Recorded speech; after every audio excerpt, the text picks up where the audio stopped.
Authenticity matters when examining the law. What follows is a comprehensive look at real events, presenting unfiltered and unedited perspectives. Experience raw, unaltered footage directly from the front lines of justice, where every second carries profound consequences. Officer, just so you know, the window isn't working. The motor's been out. License and registration, roll the window down. I just told you, the window won't go down. Motor fault. I can pass my documents through the... Officer Benton Crail had filed 14 use of force reports in 3 years. And not once had he been disciplined by the Morrow County Police Department. When he lit up a late-model Lexus on the empty stretch of Dunhill Crossing just past 1 a.m., he expected the usual. He didn't expect resistance. He didn't expect questions. So he did what he always did when someone didn't immediately comply. He escalated. What Officer Crail didn't know was that the man inside that car held a medical license, a spotless record, and enough evidence on camera to bring down not just him, but the entire command structure protecting him. Before we go further, what city or country are you watching from? Drop it in the comments. We love seeing where you're tuning in from here at Bodycam Revealed. If you believe that a badge should never be a weapon, hit the like button and subscribe. This story is exactly why this channel exists. It was 12:51 in the morning when Dr. Darius Elmont finally pulled out of the staff parking structure at Greystone Memorial Hospital on the corner of Halcyon Avenue and West 38th Street in Morrow County.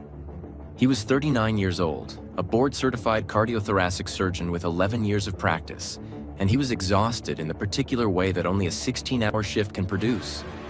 The kind of tired that sits behind your eyes and makes the yellow lines on the road look like they're breathing. He had come in at 8 a.m. the previous morning for a scheduled double bypass on a 54-year-old father of 3. That surgery had run long. Then a trauma case rolled in at 4 p.m. A construction worker from the Bellevue site on Corder Road. Blunt force chest injury, collapsed lung.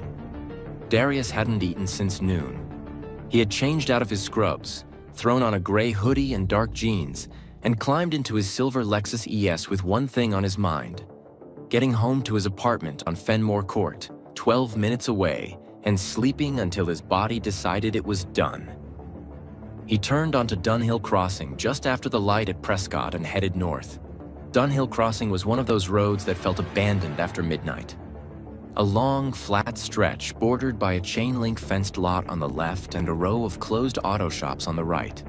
The kind of businesses with hand-painted signs and security cameras that may or may not have been recording. There was almost no traffic. Darius had his music low. Something instrumental. Something that wouldn't require any thought. He was doing 31 miles per hour in a 30 zone. Not speeding, not swerving. Both hands on the wheel, seatbelt on. Just a man driving home from work. That's when the blue and red lights filled his rearview mirror. Darius let out a slow breath through his nose. He didn't panic. He'd been pulled over before, twice in the last 4 years, both times in this county, both times for reasons that were never fully explained to him. He knew the protocol. He put his hazard lights on, reduced his speed gradually, and pulled to the right side of Dunhill Crossing near the entrance of Kellard Auto Body at 4712 Dunhill Crossing. He put the car in park. He turned the music off. He placed both hands on the steering wheel at 10 and 2 and waited. What Darius did not yet know was that the officer sitting in the patrol car behind him was Colt Fenwick, a 7-year veteran of the Morrow County Police Department assigned to the overnight patrol district that covered the Harwick and Dunhill corridors. Colt Fenwick was 33 years old, broad-shouldered, with the kind of flat expression that people sometimes mistake for professionalism, but is really just the absence of doubt. He had joined the department after 2 years at Calverton Community College and a brief, unremarkable stint as a private security guard at the Morrow County Mall on Eastbridge Drive. He had a wife, a truck, and a mortgage on a house in the Sycamore Glen subdivision. On paper, he was ordinary, but paper doesn't always tell the full story. Fenwick had a reputation among his fellow officers, not one that was spoken about loudly, but one that existed in the way reputations do inside precincts, in sideways glances, in the way certain officers made sure they weren't paired with him, in the way complaints seemed to move through the department's review process like water through sand, slowly and then gone. He had been the subject of 3 formal civilian complaints in the past 2 years alone, all involving black male drivers stopped in the Dunhill and Harwick corridors, all involving allegations of unnecessary aggression. One man claimed Fenwick had pulled him from his vehicle without cause. Another said Fenwick had thrown his registration back at him and told him to learn how to drive in this neighborhood. All 3 complaints had landed on the desk of Lieutenant Aldous Wren, the commanding officer of the overnight division at the 9th Precinct on Vantage Boulevard. And all 3 had been closed without formal discipline. Wren had been with the department for 22 years. He was 6 months from retirement. He had a particular talent for making paperwork disappear without technically violating any written policy, and Fenwick knew it. Everyone knew it. Fenwick ran the Lexus plates before he stepped out of the car. The vehicle came back clean. Registered to Darius A. Elmont. No warrants, no priors, valid insurance. There was no legal basis for the stop beyond the fact that Fenwick had been sitting at the intersection of Dunhill and Prescott for 40 minutes watching cars pass. And something about this one. The hour, the driver, the neighborhood had made him reach for his lights. He stepped out of the patrol car anyway. He approached the driver's side with his flashlight already on, cutting the beam across the back window before he even reached the door. Darius could see the light tracking over the interior of his car and kept his hands on the wheel, fingers spread. He was calm. He was cooperative. He had done nothing wrong, and he knew it, which meant the only tool he had was patience. Fenwick reached the window and rapped on the glass with his knuckle. Sharp, impatient, the knock of someone who expected the door to open before they finished knocking. Darius reached for the window button. Nothing happened. The driver's side window on his Lexus had been malfunctioning for about a week. A known issue with the ES model's window regulator motor. Something he'd already scheduled at Hargrove Lexus Service Center on Clemens Pike for the following Thursday. The window would respond, but slowly, and sometimes it needed a second press. He pressed it again. The glass moved about 2 inches and stalled. "Sir, roll your window down," Fenwick said. "I'm trying to," Darius said clearly, his voice even. "The window's been acting up. Give me just 1 second." He pressed the button again. The window moved another inch. "I said roll it down, now." "Officer, I hear you.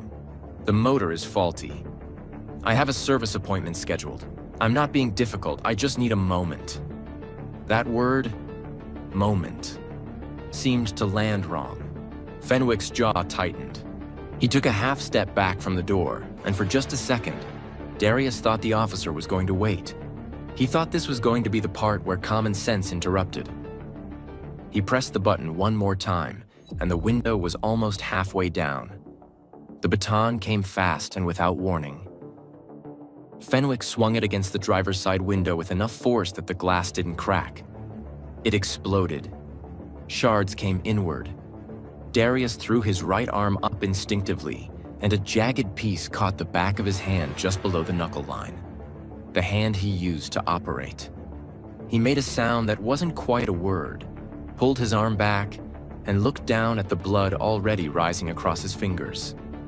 "Step out of the vehicle," Fenwick said, as if nothing had happened, as if the glass wasn't on the seat, as if a man wasn't bleeding. "I'm bleeding," Darius said. His voice had changed. Not panicked, but stripped of everything except the fact. "You broke the window. I'm bleeding. You were non-compliant. Step out of the vehicle." What neither of them had fully registered yet was that Fenwick's body cam had been recording since the moment he stepped out of the patrol car, and mounted on the corner of the chain-link fence at 4712 Dunhill Crossing. The one belonging to Kellard Auto Body was a weathered but fully functional exterior security camera that had a direct sight line to exactly where the silver Lexus was parked. The night wasn't over, but for Colt Fenwick, it had already ended. He just didn't know it yet. Darius Elmont did not scream. He did not reach for the door handle in a panic or try to drive away. He sat in his seat with glass on his lap and blood running down the back of his right hand, and he did the only thing his training had ever taught him to do when something went wrong. He stayed calm and he assessed the damage. That was the surgeon in him. Even when his own body was the one bleeding, the instinct was to look at the wound clearly, understand what was happening, and figure out the next step. The cut across his knuckles was about 2 inches long and deep enough to matter. His hand was already throbbing with the kind of sharp, specific pain that told him this wasn't superficial. He pressed his left hand over it and looked up at Colt Fenwick, who was standing outside the shattered window with his baton still in his hand and no apology anywhere on his face. "I need you to step out of the vehicle," Fenwick said again. Same tone, same flat delivery, like the last 60 seconds hadn't happened the way they happened. Darius spoke carefully. "Officer, I am a physician. I was just released from a shift at Greystone Memorial Hospital less than 15 minutes ago. I complied with your stop. I pulled over immediately, and my window has a mechanical fault that I explained to you. You struck my window without warning, and I am now injured. I need you to understand what just happened here." Fenwick didn't respond to any of that. He reached through the broken window frame, unlocked the door from the inside, and pulled it open. "Out of the car," he said. There was a second officer present by this point. He had arrived about 90 seconds after the window shattered. A younger officer named Cyrus Taft, 26 years old, 14 months on the job, who had been running a parallel patrol on the Harwick side when Fenwick's stop appeared on the dispatch screen. Taft pulled up behind Fenwick's cruiser, stepped out, and walked toward the Lexus with the careful energy of someone who could already tell the situation was not clean. He looked at the glass on the ground. He looked at Darius's hand. He looked at Fenwick. And then he did what junior officers in that department had learned to do when Fenwick was involved. He said nothing, and he stayed back. Darius stepped out of the car slowly, keeping his injured hand elevated slightly and his left hand visible. He was in a gray hoodie and jeans, and there was blood on his sleeve now. He stood on the sidewalk in front of Kellard Auto Body and told Fenwick again, steadily, that he needed medical attention and that he wanted to explain who he was and where he was coming from. Fenwick told him to turn around and put his hands behind his back. Darius asked why he was being detained. Fenwick said he had been non-compliant and that the situation needed to be controlled before anything else was discussed. Darius put his hands behind his back because the alternative was not an option he was willing to consider on a dark street at 1 in the morning, with no one around who was going to help him.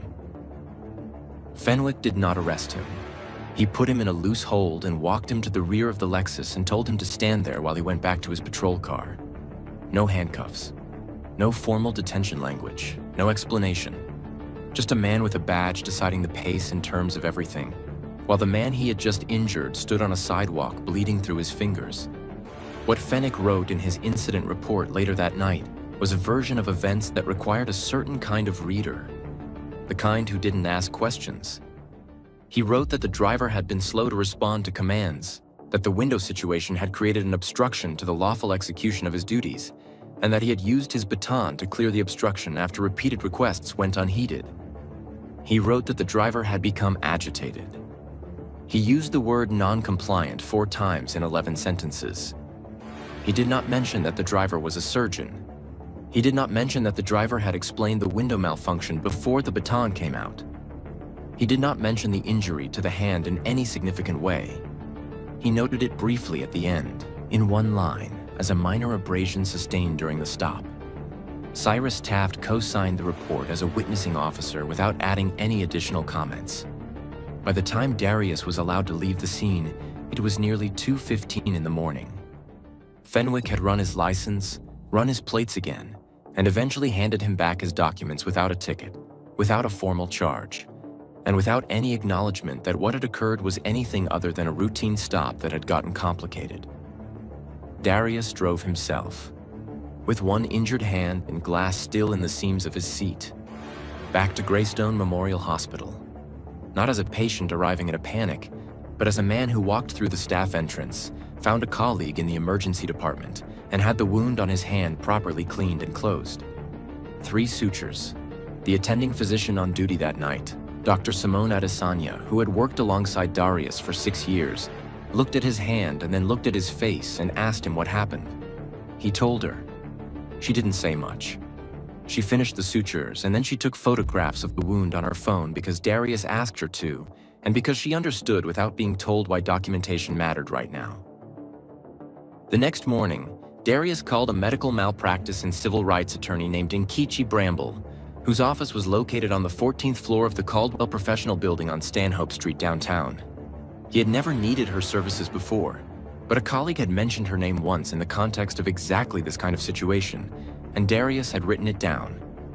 Nkechi listened to the full account without interrupting. When he finished, she asked him 2 questions.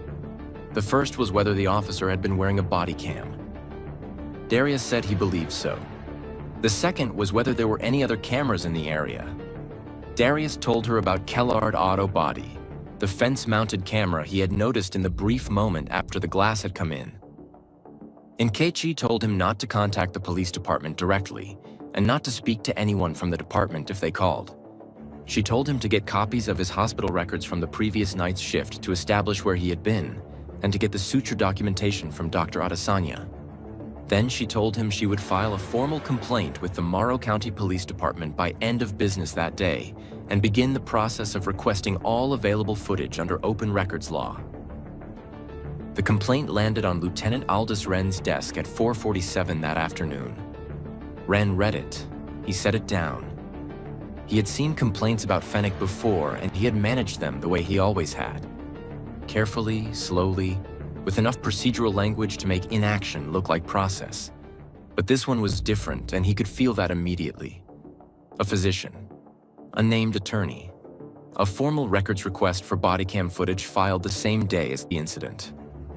Wren picked up the phone and called Fenwick. He didn't ask him what happened. He asked him whether his camera had been on.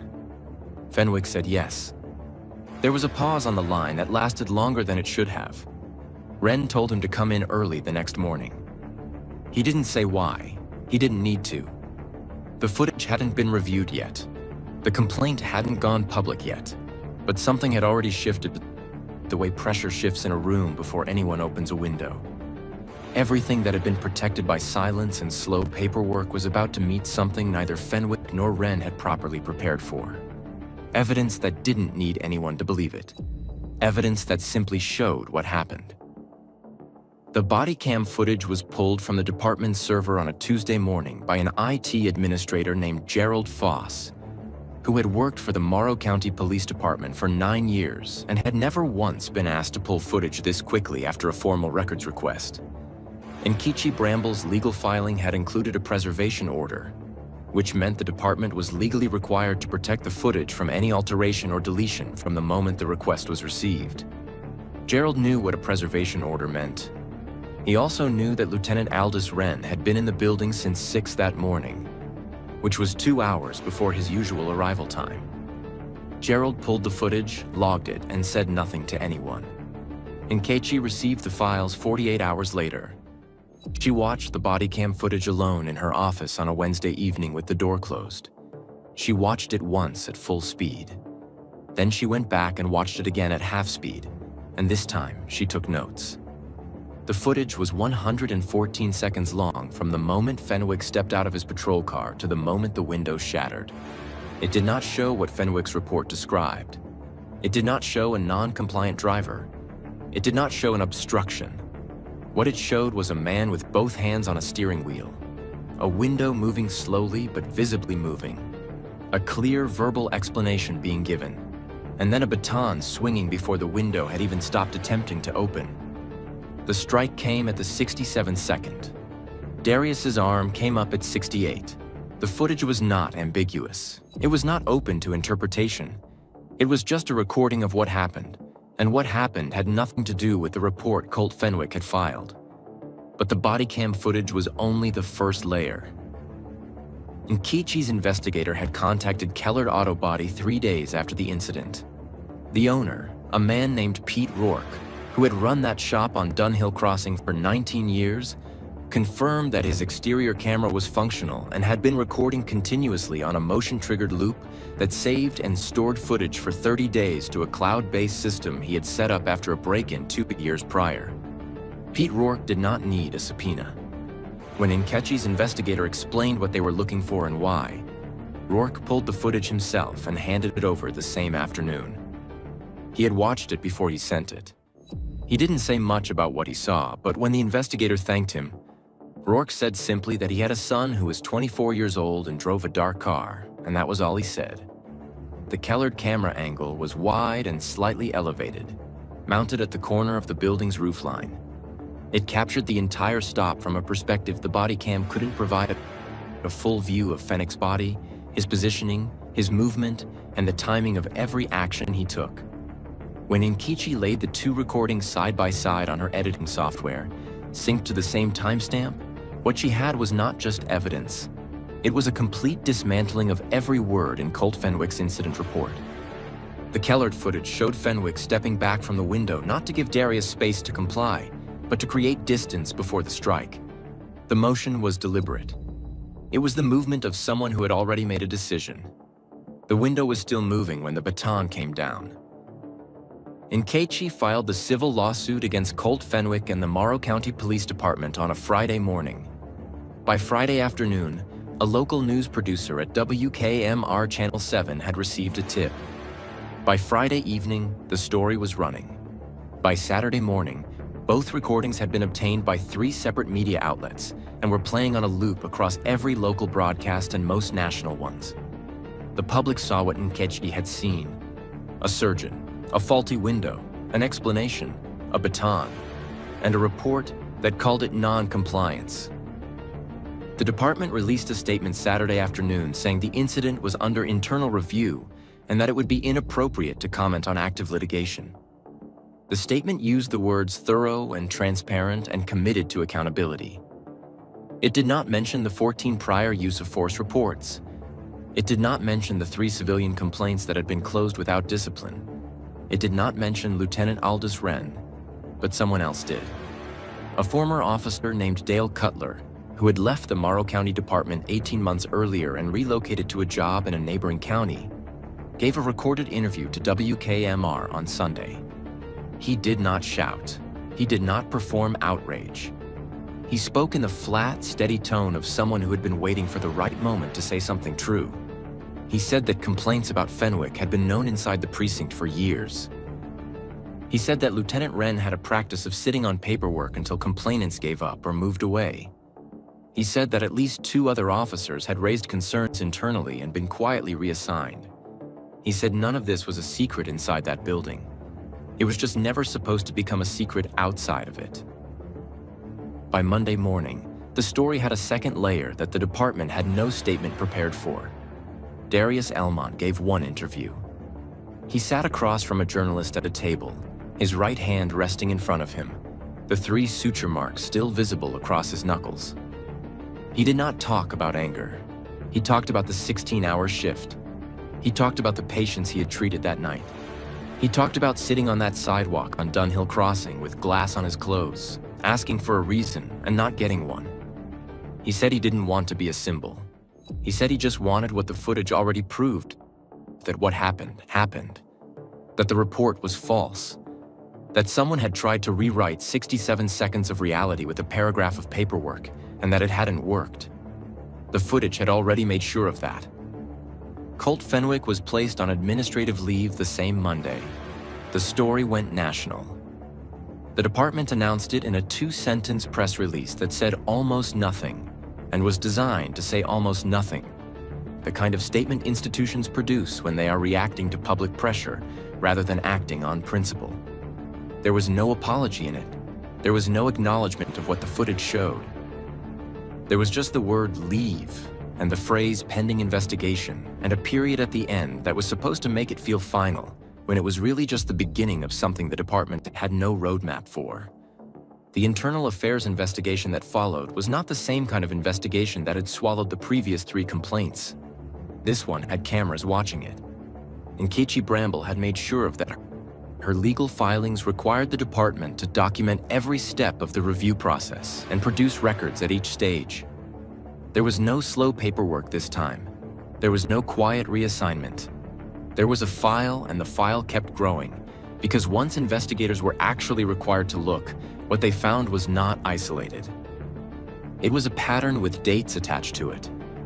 The 14 use-of-force reports Fenwick had filed over 3 years were reviewed in full.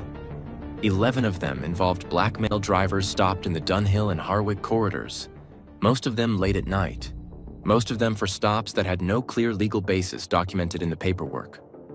3 of those stops had also resulted in property damage or minor injuries that were listed in the reports as incidental.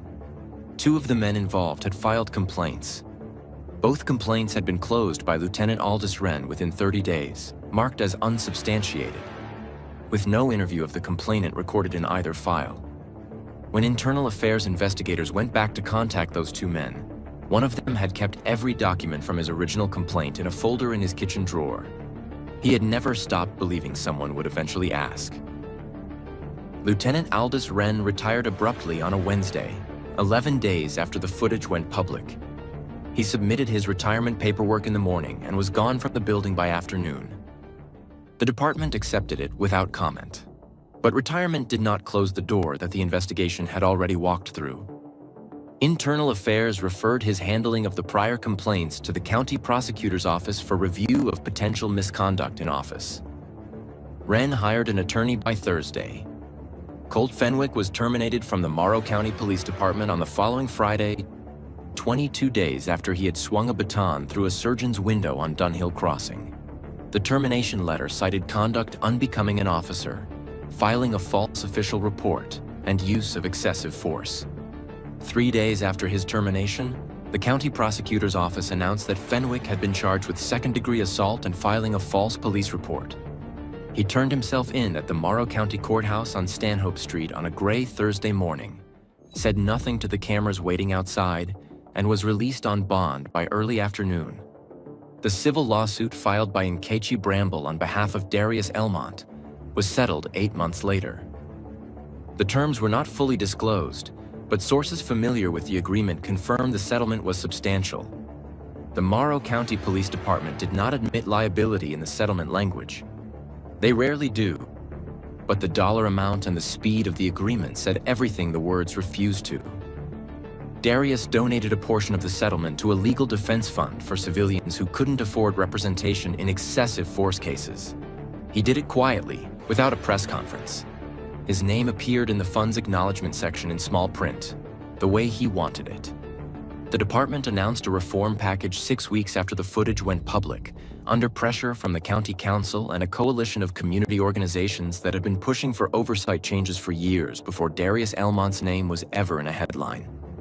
The reforms included mandatory supervisory review of all use-of-force reports within 72 hours, an independent civilian complaint review board with actual subpoena power, and a new policy requiring bodycam footage to be reviewed by a supervisor before any use-of-force report was finalized and filed. Whether those reforms would hold, whether they would be enforced with the same energy they were announced with, was a question that only time would answer. Communities that had been here before knew better than to call it a victory before the ink had dried and stayed dried. Cyrus Taft, the young officer who had stood on that sidewalk and said nothing while Darius bled, was not terminated. He was formally counseled and reassigned to a daytime district. He requested a transfer to a neighboring county's department 8 months later. It was approved. Dr. Simone Adesanya, who had closed 3 sutures on her colleague's hand at 2 in the morning and thought to take photographs before anyone asked her to, was later recognized by the county medical board for her role in preserving evidence in the case. She accepted the recognition briefly and went back to work the next morning. Darius returned to the operating room 6 weeks after the incident, once his hand had healed fully and his surgical clearance had been signed off. His first case back was a valve repair on a 61-year-old woman from the Elmhurst district. The surgery took 4 hours and 20 minutes. It went clean.